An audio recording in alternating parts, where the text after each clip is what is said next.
Sa mga naniniwalang ang asim ay lasang pampakilig, para sa inyo ang ating Midnight Express. At ang tanong, ano?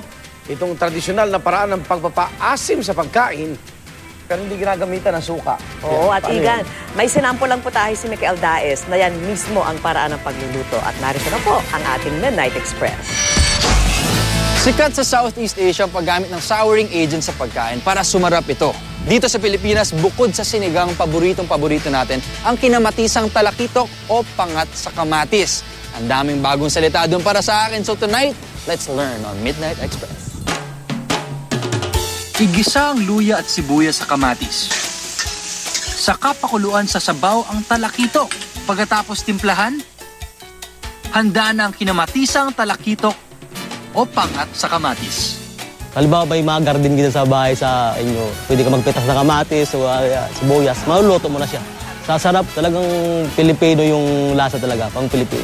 Pwede natin gawin sa mga isdang samaral, mga tinatawag ng danggit, sapsap. Talakitong. Tong, tong, tong, tong. Taliktok. Kinamatisang talakitong. So let's go. Let's eat.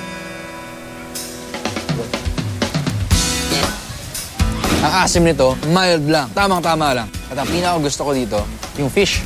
Kasi malambot. Saktong-sakto lang yung asim para sa akin. Magpaka-healthy muna tayo ngayon. Kasi yung fish, relatively low in fat. Siyempre yung kamatis, one of the superfoods nga.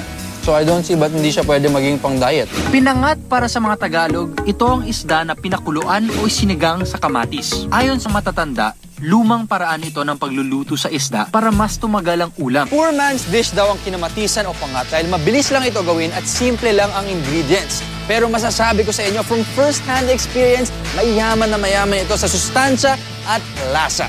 Ako po si Mikel Daes. This is Midnight Express. Tatalo na ako sa pool. Hindi pa.